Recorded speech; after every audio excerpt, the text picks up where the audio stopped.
Okay. Well, good morning, everybody. Good evening, or habari agioni, and welcome to Froggy Friday for the Center for Spiritual Living Kenya.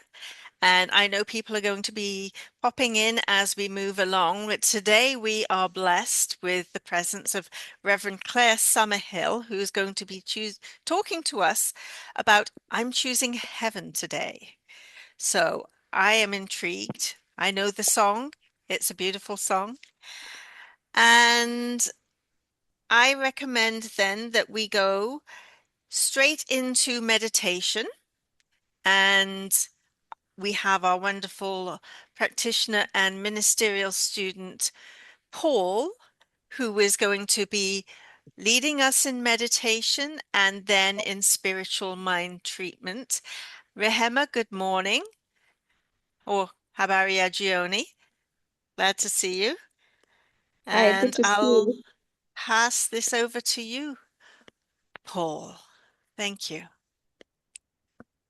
Thank you, Reverend Mel. So I invite you to join me in this 5 minutes meditation. And in this meditation, I would want us to consciously ask our mind to be still so that we can feed it with the truth.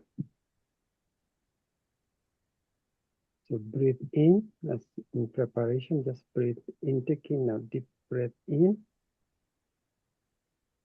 and release it. Another deep breath in, release.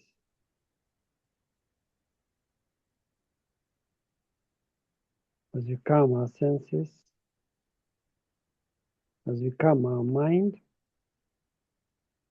let us go within ourselves, in that place where we know peace and calm.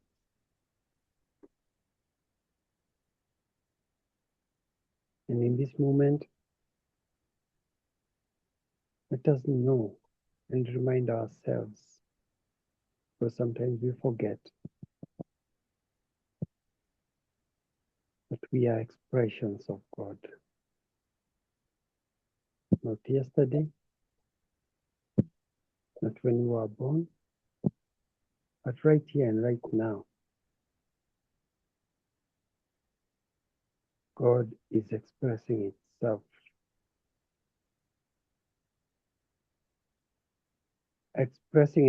with all its qualities.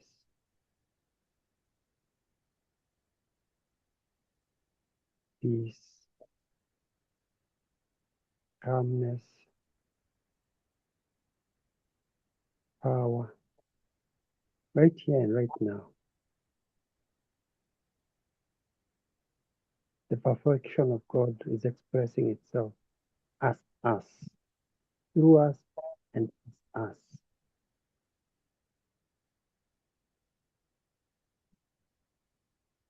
Whatever your experience today may have been, remind yourself and tell your mind that this is the truth.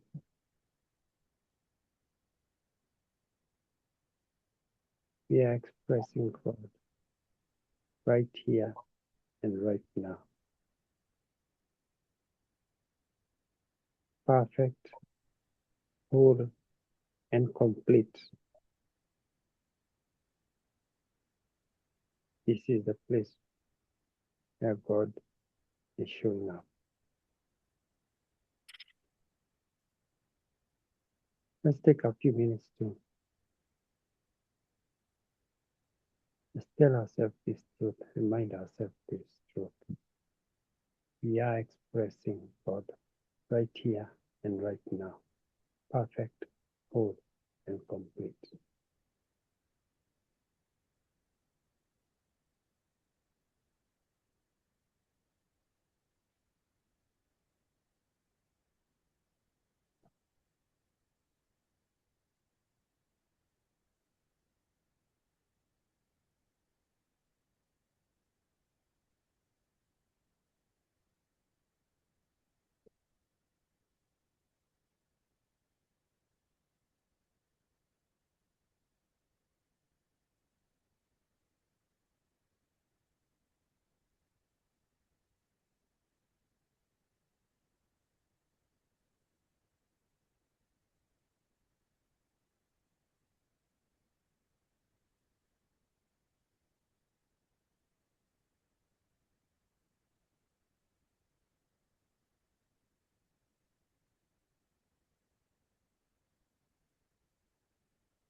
still in this moment of knowing the truth.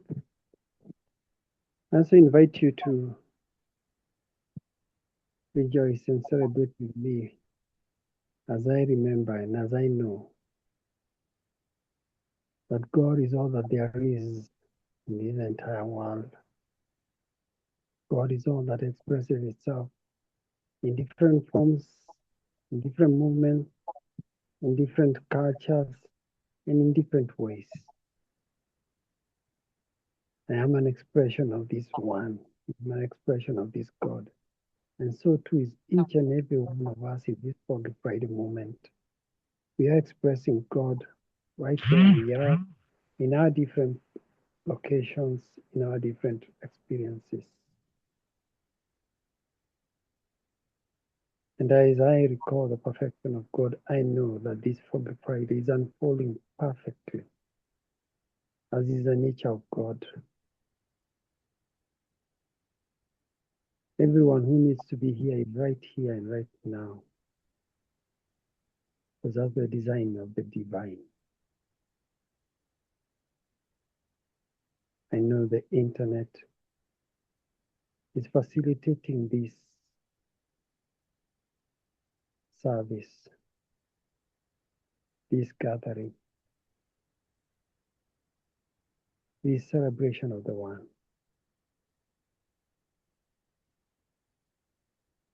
And I'm grateful for this knowing. I'm grateful for this moment to feed my soul with the truth. I'm grateful for this service that gives me a moment to deepen and expand my consciousness in the truth. And I release my word into the law, knowing that even as I speak it, it's already done. And together we say, and so it is.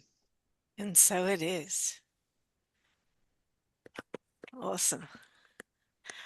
All right. I see we've had a few more people join us. Welcome, Wilkester and Angela. Glad to see everybody here today. Okay, I'm just going to share here. So, we have Reverend Claire here today, and she's going to be talking about I'm choosing heaven today. And I would like to ask either Pat or Claire to let us know about any upcoming classes.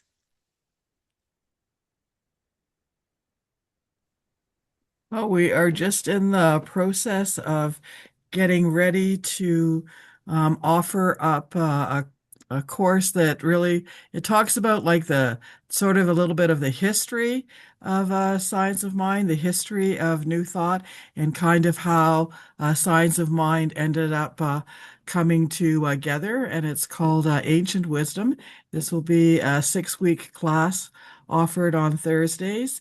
We haven't set the start date. It'll probably will be the middle of May, and it will be for 6 weeks. So a really great opportunity to understand a little bit about where science of mind came from. I think it's always important to understand our history and to see how it fits in with today. It also will be an opportunity to take a deeper look at the Declaration of Principles, which the Science of Mind Centers for Spiritual Living follows, that were set out by Ernest Holmes, I believe 1926 maybe or something Mm-hmm. like that. I don't know the exact year, but that will be an interesting and a fun class to participate in. So I would really, once you see the post in the students group, feel free to sign up. And Reverend Claire and our ministerial student Paul will be co-teaching with myself. There'll be the three of us, so you'll get uh, a wide range of expression of science of mind through that class. And I think Reverend Claire, you have something coming up shortly. Um, The abundance I just group. want to say something about the ancient wisdom class. actually, in addition to what Pat said, I'm excited because it shows the similarities between science of mind teaching and the teachings of many other traditions, including traditional African religion and Buddhism and Hinduism.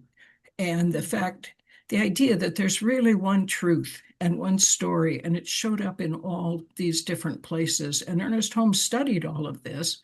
I don't know if he studied African traditional religion, but many other traditions, and saw that.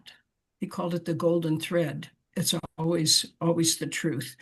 Um, the I'm also we're looking at the class, The Art and Science of Spiritual Mind Treatment.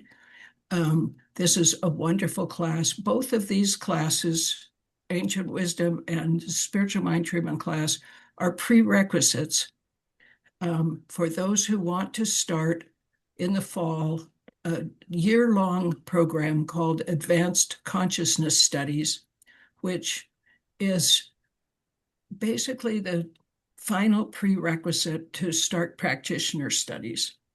And so for those who are looking at that path, it's important that you take these two classes so that when advanced consciousness studies starts in the fall, you have the prerequisites. I think if you have any questions about that, feel free to ask, because all the classes you've taken may not count, because some of them are simply for your own personal growth and enrichment, and then some are specifically considered the prerequisites.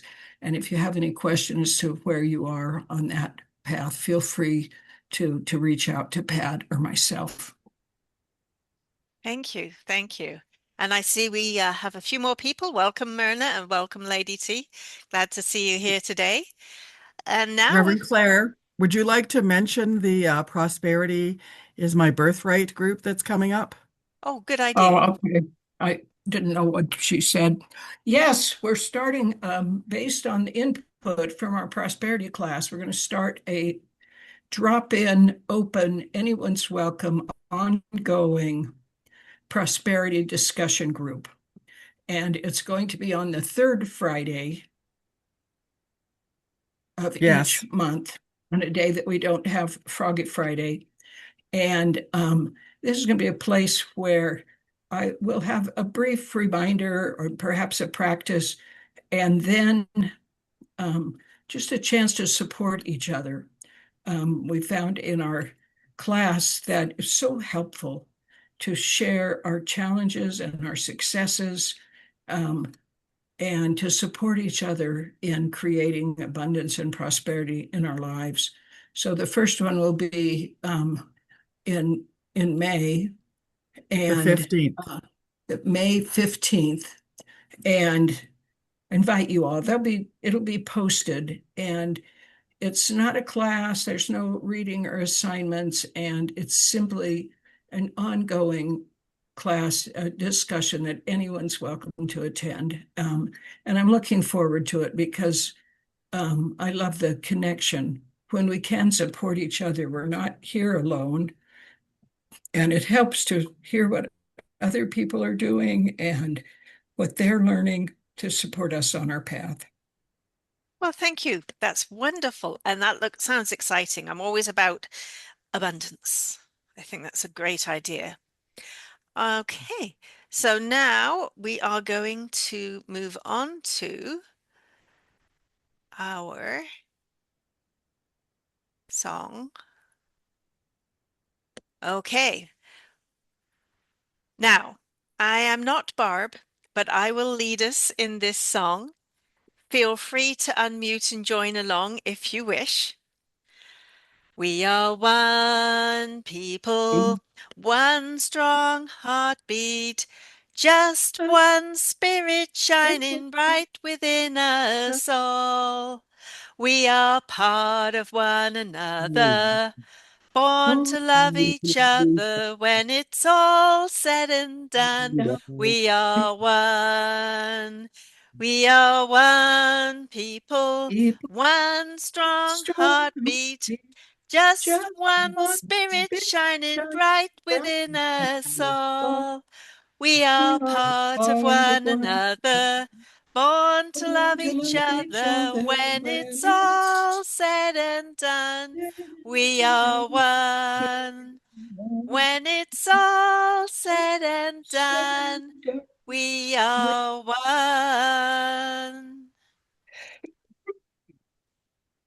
Yay! One, people. One. Thank you, everybody.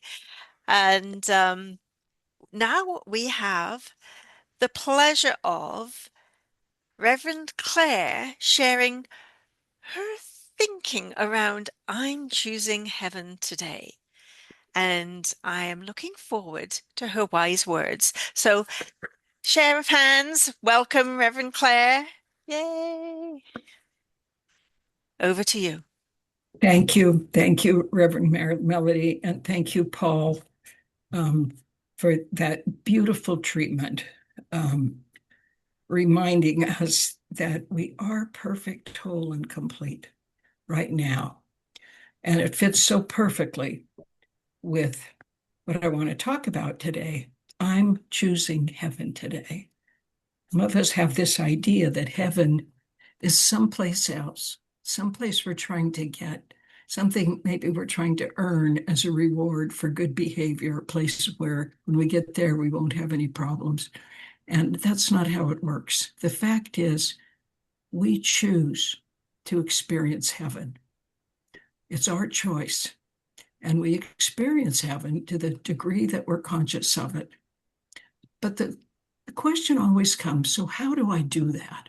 How do I choose heaven today? How do I create heaven today?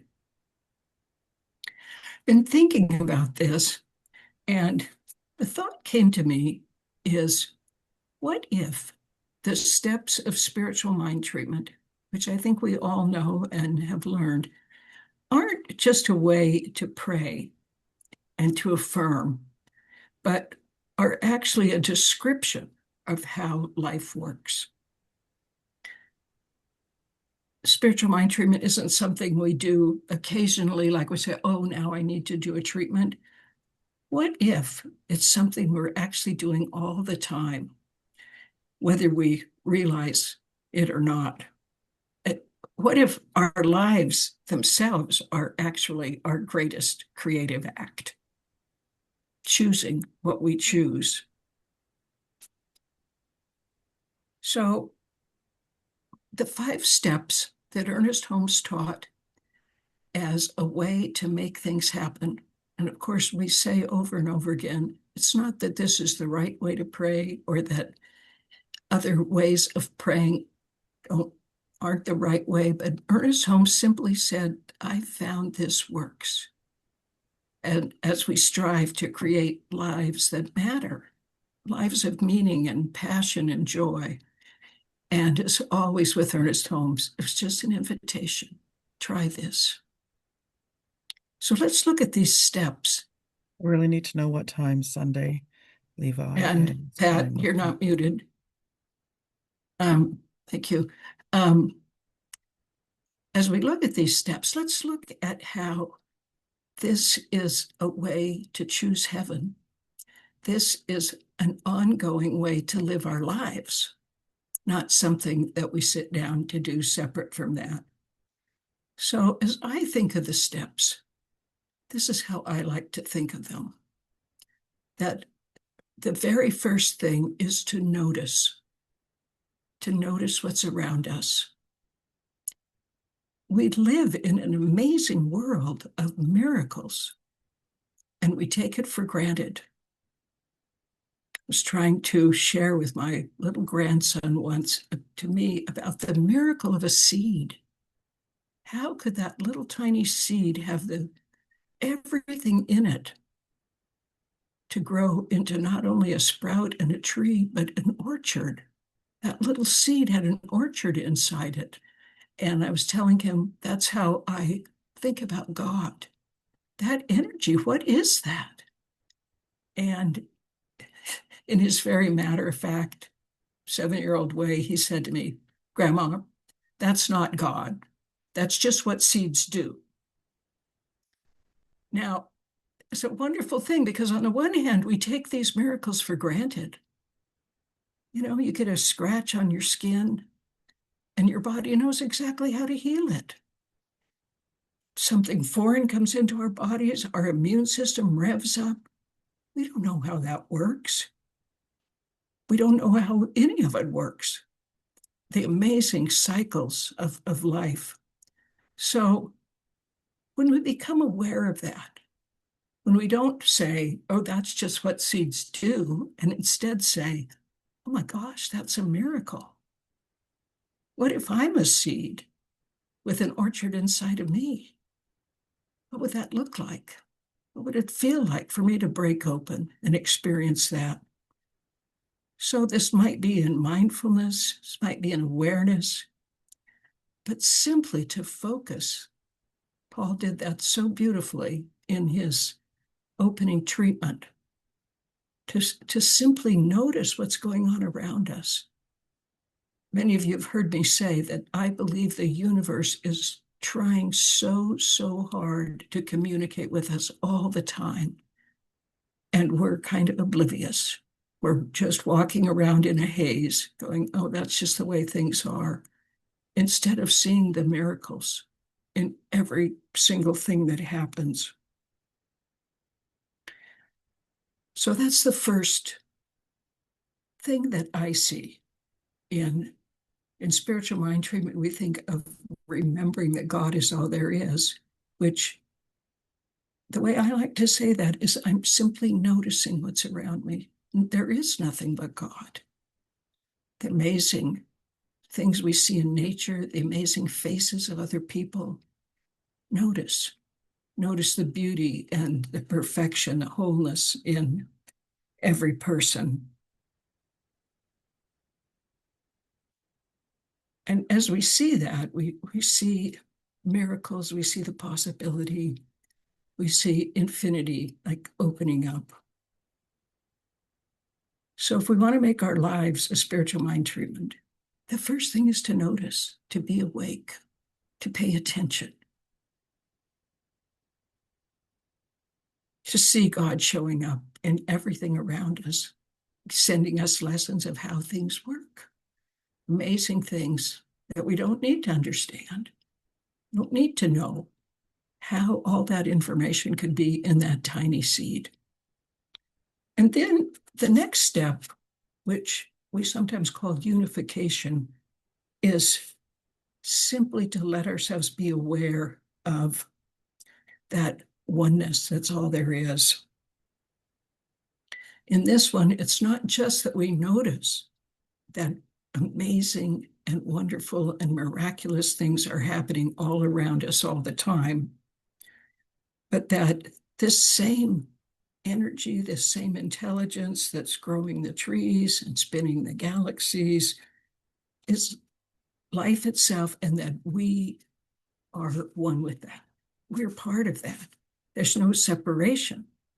That's our second step. So as we notice, and then we experience that oneness. That may be in meditation. It may be simply as we're going about our lives and looking and seeing.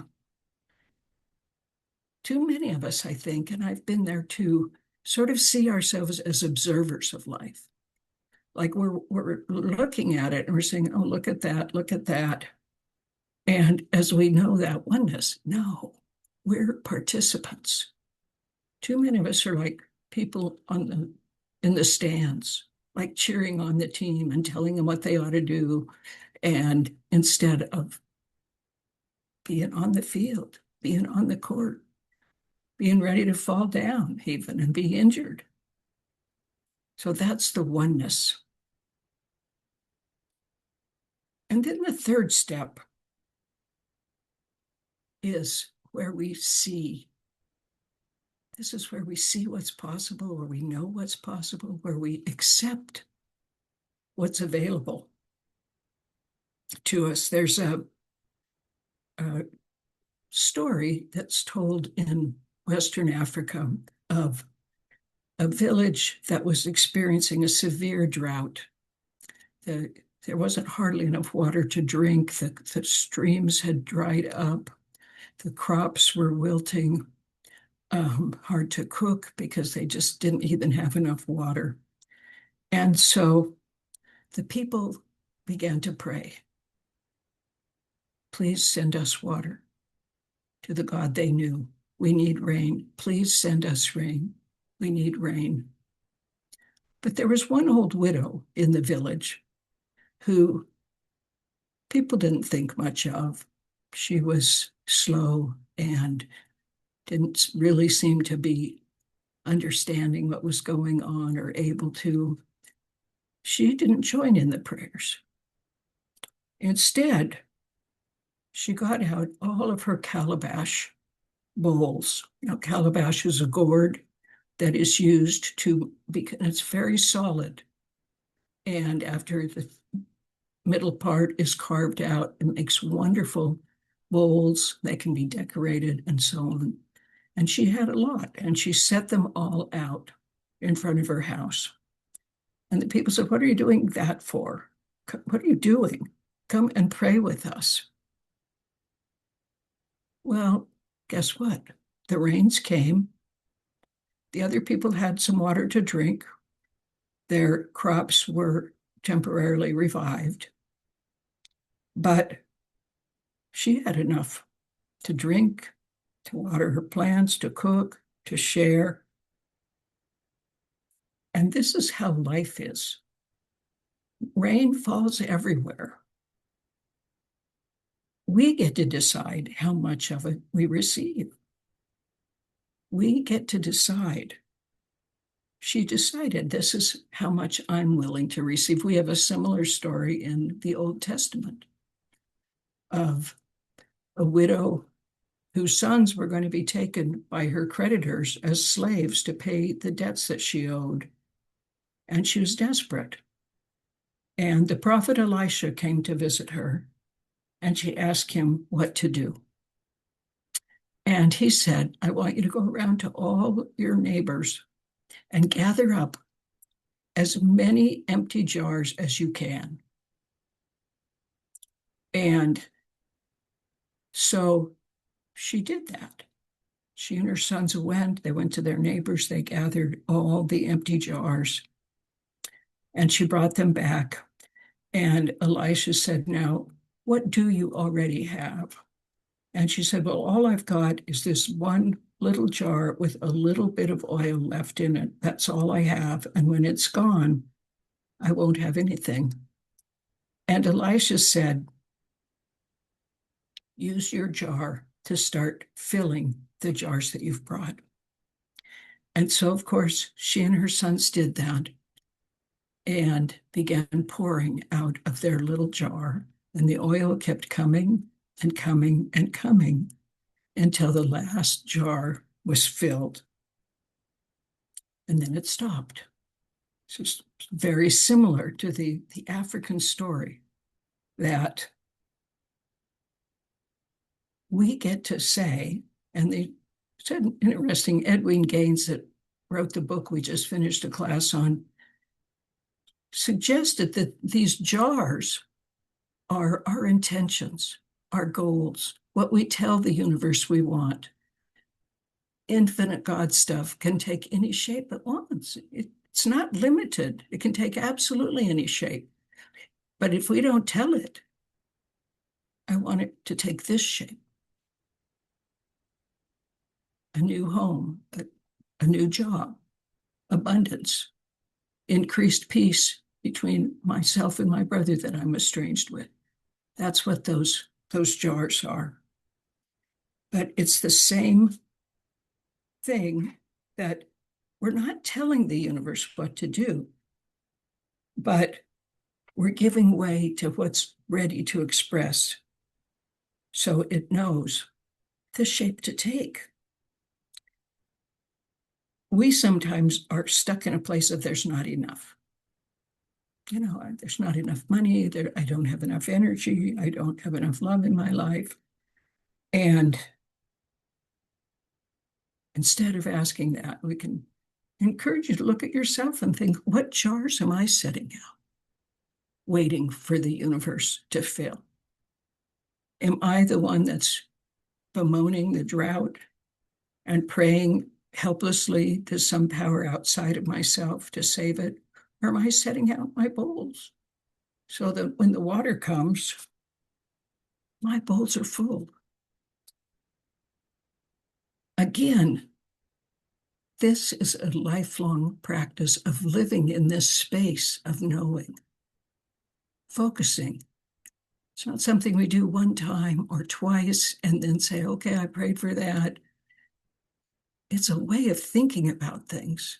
And it is a way of choosing heaven right along with noticing, remembering our oneness, and then setting a clear intention so the universe knows the shape to take.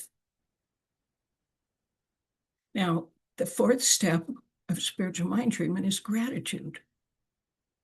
And we all have heard that if we only said thank you, that would be enough prayer.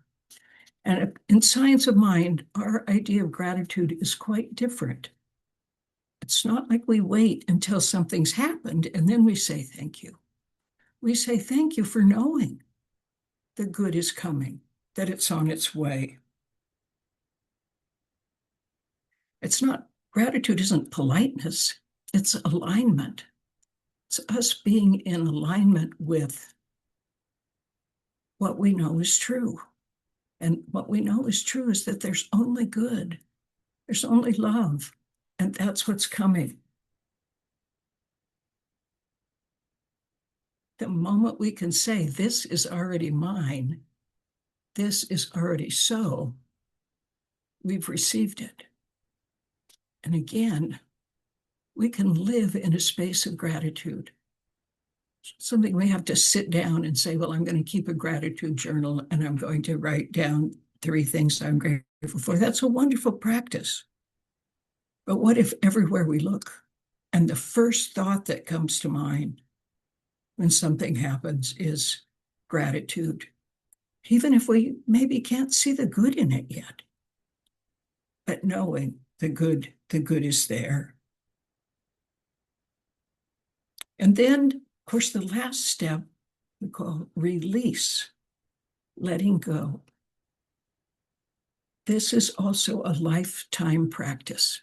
How many of our lives are formed by our holding on to old stuff, old grudges, old anger? Every time we think of it, we just still get that little, tightness. Like, why did they do that? I just wish they hadn't done that. And that's why we work in almost every class at forgiveness, looking at forgiveness and reminding ourselves that forgiveness doesn't have anything to do with the other person. Other people are doing what they do, and they're the way they are, and we can't change them. What we can do is forgive ourselves for our judgments, our intolerance, our deep-seated beliefs that the world would be better if everybody was just more like us and thought like we did, instead of being disagreeable and wanting what they want. So release, letting go, forgiving, not holding on, it's also something we need to be doing all the time. Maybe Edwene Gaines suggests that every day she looks at, who did I put outside my heart today? And then she tries to let that go. That's her ongoing practice. There's an old Zen story about a student that came to a master to be taught. And he was eager and ready to be taught by this master. And the master invited him to sit down and said, would you like some tea? And the student said, yes, thank you. And they're sitting there, and the master gets out the pot of tea, and there's the student's cup, and he begins to pour it into the cup. And the cup fills up, and the master keeps pouring. And the tea overflows the top of the cup and starts spilling out on the table and down on the floor. And the student says, stop, it's full already. And the wise teacher said, yes, this cup is like you. You're so full of what you believe and what you think and what you know that there's no room to receive anything else. So release reminds us to empty ourselves out to make room for the new, what's coming. Sometimes the work isn't about getting more, it's about making space for what's there. Spirit may be trying to give us something, and we're so full of our fears and our judgments and our opinions and our old beliefs that there's just no room for it. So these 5 steps, how to live our lives, how to choose heaven every day, noticing, remembering our oneness, focusing on our vision, our intention, our knowing what's possible, being grateful, and letting go. Our lives are not something that are happening to us. We often fall into that error of thinking. No, there's something that's being created by us right now, every minute. And of course, it's interesting now at CSL Kenya because we're in a place of creating something new. What's the next stage of CSL Kenya's growth and development and expansion going to look like? Ready for noticing patterns, love, knowing our oneness with that, being clear on seeing CSL Kenya as a place of welcome, of safety, of inspiration, a place where people come and their lives are changed because of what they learn, what they try, and how we support each other. So just think about this as we leave today. Remember, we don't control the rain, but we can decide how many jars we want to set out. We don't control the amount of good, but we bring the vessels to be filled.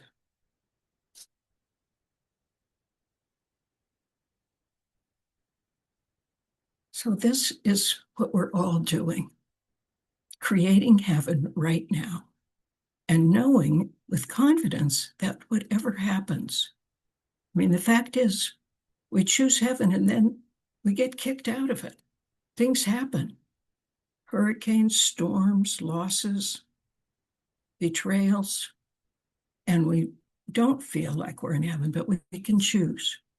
We can choose to use what we know to move ourselves back into that space of peace. And when we do that, spiritual mind term is not just a practice, it is a way of living, a way of supporting us in what we're all trying to do, which is to creating lives that are joyful and full and truly our own. Thank you so much. Thank you, Reverend Claire. I love that. Every time I hear another way of looking at something, then it gives me a new tool to live my life by. And that I am definitely choosing heaven today. Thank you. Definitely. And I love the idea, the stories. Now, I was familiar with the one about the oil, but I hadn't heard the one about the what were those gourds called again? Calabash jar. Calabash. I had never heard of that before. So I always like a good story that ties a principle in. So now is our time of anybody who has feedback for Reverend Claire, questions. Um, Put your hand up or unmute and now is the time for any questions. I know most everybody here, everybody I think has pretty grounded in this teaching. So yes. Okay.